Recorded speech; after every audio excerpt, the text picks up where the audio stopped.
Mi nombre es Mario y pertenecí al ejército. Esto que te comparto me pasó hace muchos años, pero lo tengo tan presente como si hubiera sido ayer. La mera verdad, sí llegué a pasar muchas experiencias extrañas o inexplicables ahí, sobre todo porque la mayoría de las veces andábamos en lugares muy apartados en lo alto de la sierra, pero de todas esas experiencias que viví, hay algunas que fueron más aterradoras que otras. Te compartiré una de las que más me han marcado en mi vida, porque a pesar de que me sucedió cuando recién había entrado a las Fuerzas Armadas, aún hay ocasiones en que me despierto aterrorizado por las madrugadas, por las pesadillas que tengo de esa horrible experiencia.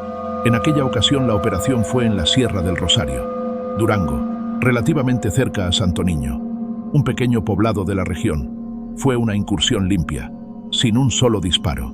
El grupo delictivo escapó. Al parecer algún halcón los alertó de nuestra llegada y les había dado tiempo de escapar por la parte de arriba del montaña, y de ahí se dispersaron entre la densa vegetación, porque nosotros llegamos por el único camino de terracería que subía hasta allá. Al llegar solo encontramos un par de cuartos grandes de techo de lámina.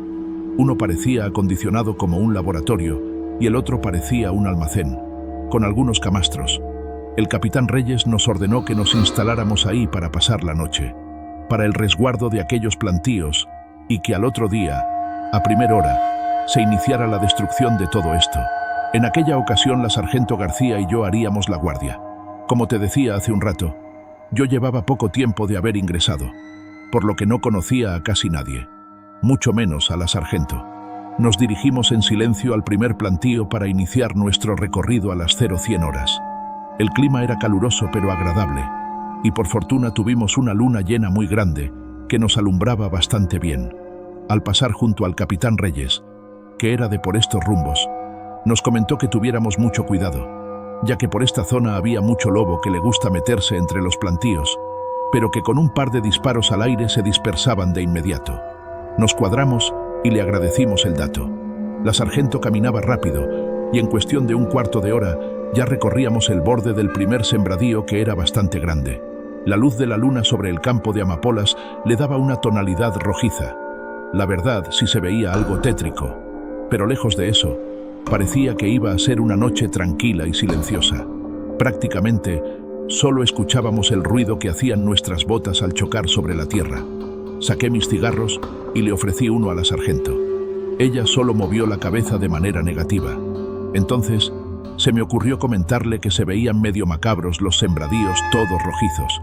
Ella me miró seria y solo asintió con la cabeza. Encendí mi cigarro y continuamos el recorrido en silencio. Pensé que tal vez no le había caído bien o algo así, y decidí mejor quedarme callado el resto del camino. Aunque eso sí, la noté algo preocupada. En ese momento empezamos a ver cómo se iban moviendo las plantas a nuestro costado derecho, como si algo estuviera caminando entre ellas a la par de nosotros. Al detenernos también se detuvo, pero se siguieron moviendo ligeramente las flores de encima. Inmediatamente amartillamos y apuntamos nuestras armas en esa dirección. Entonces pregunté tranquilamente, ¿quién vive? Pero no obtuvimos ninguna respuesta. Solo se escuchaba el leve sonido del viento y de algunos grillos. Volví a preguntar, al mismo tiempo que la sargento García me indicaba con una señal que avanzara al objetivo mientras ella me cubría la espalda. Me metí muy despacio en el sembradío. Aquellas plantas me llegaban un poco más arriba de la cintura y me fui aproximando muy lentamente. A un par de metros del objetivo me detuve y volví a solicitar que se identificara. Pero nada. De reojo vi a la sargento y seguí avanzando hasta que estuve a menos de medio metro de aquellas ramas que seguían moviéndose. Con el cañón de mi rifle fui despejando el camino suavemente. Traté de mantener tranquila mi respiración. Sentía todos los músculos de mi cuerpo tensos. Entonces, jalé la última rama que se interponía frente a mí, pero no había absolutamente nada. Revisé alrededor con mucho cuidado sin dejar de apuntar. Ahí no había nada. Entonces me confié y bajé mi fusil. Un gran error. Así de espaldas le hice la señal de despejado a la sargento García. Me giré completamente hacia ella para quedar de frente. Me alcé de hombros. Ella también dejó de encañonar y bajó su arma.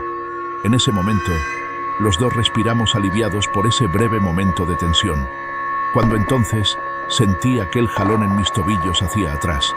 Fue tan rápido que no me dio tiempo ni siquiera de meter las manos y me fui de boca sobre las plantas, que detuvieron por un momento mi caída, hasta que azoté de panza sobre la tierra como un costal de papas. Al caer sentí como el golpazo me sacó el aire. No podía respirar. En mi desesperación traté de enderezarme, pero en ese instante sentí que aquello que me tenía sujeto de los tobillos me jalaba hacia dentro del sembradío. Aquellas garras parecían como cuchillos enterrados hasta mis huesos. Me jalaba tan rápido que no me dio tiempo a reaccionar. Con una mano agarraba desesperadamente mi rifle y con la otra intentaba protegerme la cara de las ramas y piedras del campo. Aún así, sentía cómo se me rasgaba la piel de los brazos. Fueron segundos de confusión. No entendía qué carajos estaba pasando. Intenté patalear varias veces, pero aquellas garras me apretaron con más fuerza los tobillos. Quizá fueron unos 10 o 15 pasos, no sé bien, cuando por fin logré girarme ligeramente sobre mi costado y apunté con mi rifle a aquella bestia que me jalaba a través del plantío. A pesar de que teníamos luna llena, solo pude ver un par de ojos rojos encendidos y lo que parecía un pelaje gris sobre el lobo de aquella bestia que bufaba sin parar. Sin más, le disparé varias veces. Escuché un aullido espantoso, casi humano, y sentí como aquella cosa me soltaba. Me giré por completo y seguí disparando asustado, pero frente a mí solo había plantas. En eso escuché la voz de la sargento llamándome. Intenté levantarme, pero el dolor en mis tobillos era impresionante y volví a quedarme sentado. Fue entonces cuando vi con horror cómo el rostro de aquella bestia salió de entre las ramas a un costado de mí. Abrió su enorme hocico, mostrándome sus colmillos en una mueca grotesca. Levantó una de sus enormes garras. Parecían cuchillos al resplandor de la luna. Yo estaba paralizado. Giré mi rifle por instinto y jalé el gatillo varias veces, pero mi arma ya no respondió.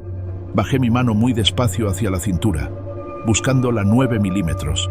Sus ojos enrojecidos me miraban fijamente. Sabía que no tenía muchas oportunidades.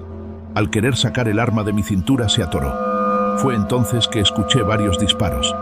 Aquella bestia cayó al piso a mi lado por un segundo. Era enorme, pero de inmediato se levantó y se metió entre aquel plantío hasta perderse. Me empecé a marear y me recosté.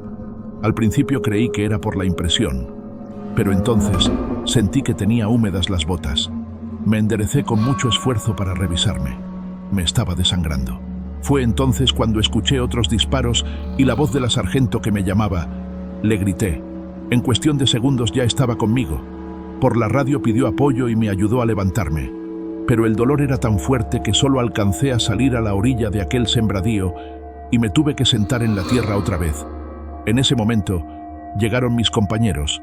En el campamento el médico me inyectó y me curó las heridas. Ahí estuvo en todo momento la sargento García.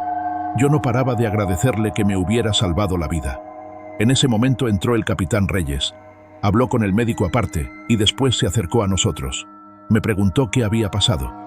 Traté de ser lo más claro y preciso en mi descripción de aquella bestia.